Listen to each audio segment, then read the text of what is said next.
नाज़रीन, ब्रेक से पहले हम बात कर रहे थे प्रोफेसर डॉक्टर लुबना बेग के साथ मेडिकल एजुकेशन के हवाले से। आइए बातचीत का सिलसिला आगे बढ़ाएं। डॉक्टर साहब, जैसे कि मेडिकल एजुकेशन के बारे में बात हो रही थी, हमने मुख्तलिफ एस्पेक्ट्स डिस्कस किए। मैं आपसे एक चीज़ और जानना चाहूँगा कि जब हम बात करते हैं रिसर्च की, आगे फैकल्टी डेवलपमेंट की, पोस्ट ग्रेजुएशन लेवल पर, तो इसी तरह से एक जो कमी हमेशा नज़र आती रही है वो ये नज़र आती रही है कि हमारे प्रोग्राम्स जो होते हैं वो स्ट्रक्चर्ड नहीं होते। हमारे ही बच्चे जब कहीं और जाते हैं, वेस्ट में कोई किसी प्रोग्राम में एनरोल होते हैं, तो वहाँ पर वो बहुत तेज़ी से एक्सेलरेट करते हैं। और जैसे कि मैंने शुरू में भी बताया कि हमारे बहुत सारे डॉक्टर्स हमारी शिनाख्त बन चुके हैं। बिल्कुल, जो मेरे ख्याल से बहुत बड़ी बात है और इसके लिए हमें शुक्रगुजार भी होना चाहिए। लेकिन ऐसी क्या तफरीक है जिसकी वजह से हमारे अपने डॉक्टर्स जब सब स्पेशलिटी में ट्रेन होते हैं हमारे अपने यहाँ, तो फिर यहाँ पर ये रुकावटें आ रही होती हैं, मसाइल दरपेश आ रहे होते हैं, फिर टाइम की भी मैनेजमेंट की बात आ जाती है। जो डिसिप्लिन और स्पेशलिटीज़ हैं हमारे यहाँ, I think college of physician surgeons जो है उसको काफ़ी क्रेडिट जाता है कि उन्होंने इतने ज़्यादा बेहतर किया है। इतने डिसिप्लिन्स हमारे इंट्रोड्यूस हो गए हैं, ज़्यादातर डिसिप्लिन्स का पार्ट 1 और पार्ट 2 हो गया है। ट्रेनिंग स्ट्रक्चर्ड हैं, लॉग बुक्स हैं, एग्ज़ाम असेसमेंट हैं, कंटिन्यूस लेवल पे कंटिन्यूस असेसमेंट्स भी हैं। लेकिन जो पोस्ट ग्रेजुएट ट्रेनिंग होती है वो काफ़ी हद तक डिपेंडेंट होती है इंस्टीट्यूशन के ऊपर। CPSP ने तो आपको एक मॉडल ट्रेनिंग का स्ट्रक्चर बना के दे दिया। जब आप अपना प्रोग्राम जाते हैं रिकग्नाइज कराने के लिए, चाहे MCPS के लिए चाहे FCPS के लिए, वो आपको कहते हैं कि भाई ये रिक्वायरमेंट है, इतने प्रोफेसर्स हो, चेकलिस्ट दे दी जाती है कि ये पूरी कर दें। एग्जैक्टली, तो वो चेकलिस्ट तो आपने कर ली, पूरी कर ली। अब एक जगह एक जो प्रोफेसर साहब हैं वो वेरी मच प्रोफेसर लेड, उन्होंने कहा कि भाई मुझे तो इसको एक स्ट्रक्चर्ड तरीके से चलाना है। मेरे प्रोग्राम में लॉग बुक ईमानदारी से भरी जाएगी। मेरे इदारे में मैं स्टूडेंट्स का कंटिन्यूस असेसमेंट भी करूँगा। कोई मेरे पास रेजिडेंसी या इन ट्रेनिंग इवैल्यूएशन रिपोर्ट्स भी होंगी, रेजिडेंसी ट्रेनिंग होगी, मैं परफॉर्मेंस भी असेस करूँगा। बहुत से इंस्टीट्यूट्स में यहाँ पे वर्क बेस्ड असेसमेंट इंट्रोड्यूस हो चुकी है, मिनी CX या मिनी क्लिनिकल इवैल्यूएशन एक्सरसाइज के हवाले से।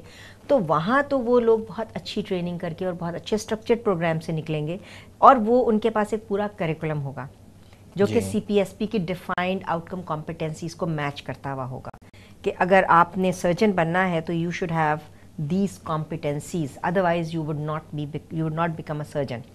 तो वो जगह तो वो बहुत अच्छी ट्रेनिंग चल जाएगी और वो स्टूडेंट भी वहाँ पे खुश रहेंगे, कामयाब होंगे, कुछ फेल होंगे, कुछ पास होंगे। एक दूसरी जगह है जहाँ पे वही चीज़ है, उन्होंने एक दफ़ा आपको दिखा दी, उन्होंने करिकुलम दिखा दिया, अब उसके इम्प्लीमेंटेशन में आ गया प्रॉब्लम। करिकुलम तो आपको दिखाना है, CPSP ने कहा आपको ये दिखाना है, इसके बगैर मैं आपका डिपार्टमेंट रिकग्नाइज नहीं करूँगा और आपके ट्रेनी पार्ट 2 का एग्ज़ाम नहीं दे सकेंगे। तो वो उन्होंने एक्सेप्ट करा लिया। अब उन्होंने कहा भाई जो छोड़ दिया, इम्प्लीमेंटेशन नहीं हुआ उस पूरे का। बहुत से आप ट्रेनी से बात करें, वो कहते हैं हमें तो पढ़ाया ही नहीं जा रहा है, हमारी तो सुपरवाइज ट्रेनिंग नहीं हो रही है। हम सर्जरी के 2nd ईयर में आ गए, अभी तक हम अपेंडिक्स कर रहे हैं, हमने एंडोस्कोप छुआ नहीं है। चलें छुआ तो मैं ज़्यादा एग्जैजुरेट कर रही हूँ, लेकिन वो उनकी ट्रेनिंग नहीं है क्योंकि उनके जो प्रोफेसर्स हैं they are not real academics. उनको सुपरवाइजर बनना था और इसी चीज़ पर काबू पाने के लिए मेडिकल एजुकेशन की बात की जाती है। एग्जैक्टली। तो वहाँ पे अगर हर इंस्टीट्यूट में डिपार्टमेंट ऑफ मेडिकल एजुकेशन हो और वाकई हो और वहाँ पे on campus trend medical educationist हों, तो वो ये इस बात को इंश्योर कर सकते हैं कि कोई अकाउंटेबिलिटी होनी चाहिए, ताकि ट्रेनीज़ की भी बात सुने कि अगर हमें कोई नहीं पढ़ा रहा तो वो जाके पढ़ाएंगे। ट्रेनीज़ बेचारे इसलिए भी डरते हैं कि आखिर में सुपरवाइज़र ने साइन करके देना है ट्रेनिंग कंप्लीट, उसके बगैर वो एग्ज़ाम नहीं दे सकते। तो वो कहते हैं इसकी अगर मैंने शिकायत कर दी प्रोफेसर्स की, हर जगह ये चीज़ नहीं है लेकिन काफ़ी जगह पे अभी तक हम लोग उसी 200 साल पुराने तरीके पे, उसी अप्रोच पे चल रहे हैं। तो ट्रेनिंग स्ट्रक्चर्ड नहीं होती है। बाहर के मुल्कों में मतलब जिन 2 मुल्कों का मेरा एक्सपीरियंस प्रेजेंटली रहा है, वहाँ पे अगर ट्रेनी अपनी ट्रेनिंग से खुश नहीं है और उसने एग्ज़ाम पास किया हुआ है, they can always go and complain about the supervisor कि मुझे पढ़ाया नहीं जा रहा। वहाँ पे भी हैं थोड़े बहुत सॉफ्ट इश्यूज़, प्रोफेसर्स कुछ नहीं पढ़ाते, लेकिन उसकी बात सुनी जाएगी, काउंसिल में उसकी बात सुनी जाएगी और जो उनका रॉयल कॉलेज है वो ज़रूर सुनेगा कि ट्रेनी को ट्रेनिंग के मौके क्यों नहीं मैसर किए जा रहे हैं। और वहाँ पे हर जगह पे एक department of medical education, in fact her department में, नॉट इन द यूनिवर्सिटी, जैसे यूनिवर्सिटी ऑफ कैलगरी में फैमिली मेडिसिन में डिपार्टमेंट ऑफ मेडिकल एजुकेशन है, सर्जरी डिपार्टमेंट में डिपार्टमेंट ऑफ मेडिकल एजुकेशन है, विद इन यूनिट कहते हैं उसको, सॉरी, डिपार्टमेंट के अंदर एक छोटा यूनिट है कि ये एजुकेशन यूनिट है।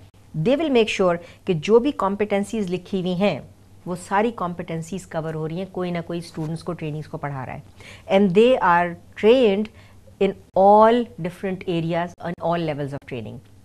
हमारे यहाँ कुछ इंस्टीट्यूट्स कर रहे हैं लेकिन सब ये चीज़ नहीं कर रहे हैं, तो जाहिर है वही स्टूडेंट हमारे यहाँ जो ये मर खप के सेल्फ लर्नर्स बन चुके हैं, जब वो बाहर पहुँचते हैं और उनको इतना ये अच्छा एनवायरनमेंट मिलता है जहाँ पढ़ाया भी जा रहा है, पढ़ाने के फ़ौरन बाद उनका एग्ज़ाम भी अप्रोप्रिएटली हो रहा है, तो obviously they are going to Excel.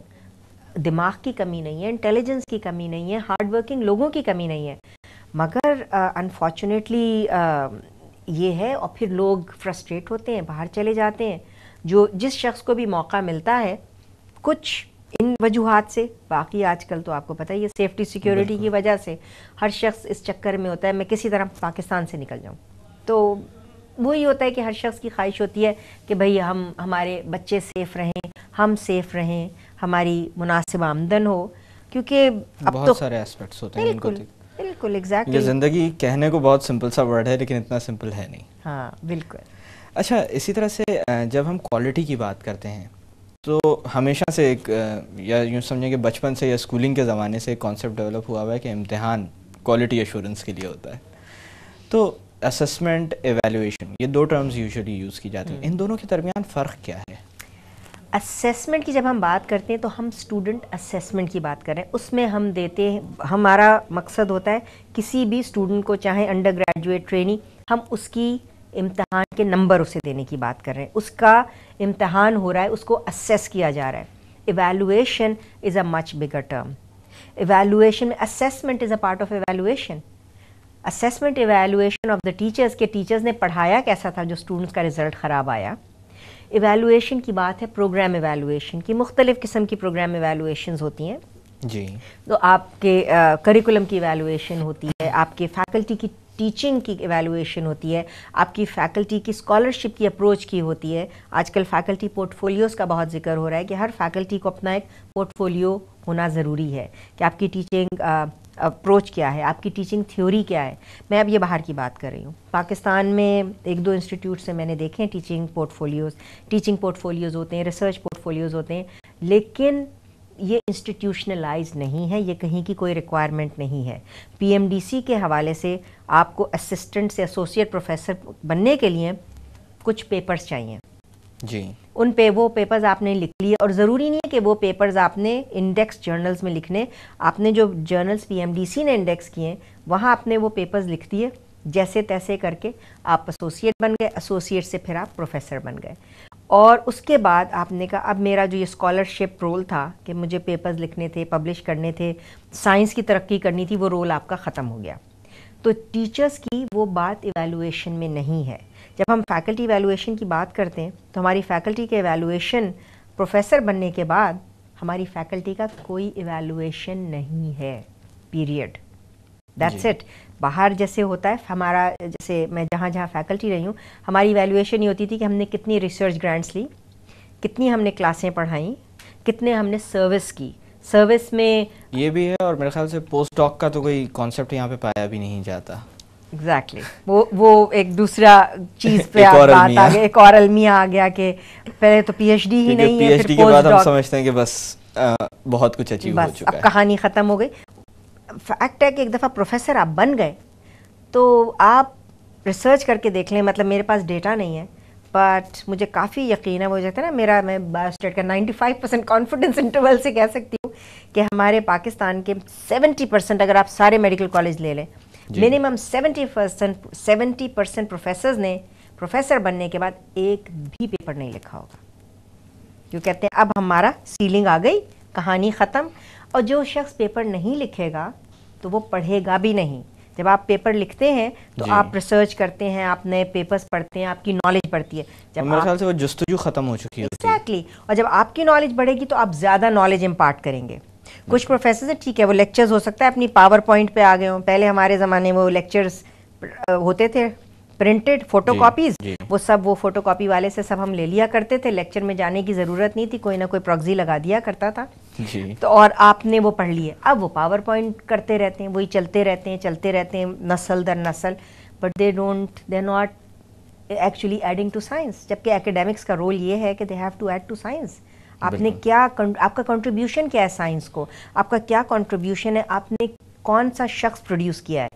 मतलब we as an academic I take pride in people that I have trained and I always take pride कि देखें मेरे ये सब स्टूडेंट्स हैं, ये फलां जगह हेड ऑफ द डिपार्टमेंट है, ये इसने 10 पेपर लिख दिए, इसने 20 पेपर लिख दिए। तो वो एक जो चीज़ है तो किसी किसी इंस्टीट्यूट में है, मैं ये नहीं कहूँगी किसी में भी नहीं है, कुछ इंस्टीट्यूशंस में है लेकिन ज़्यादातर नहीं है।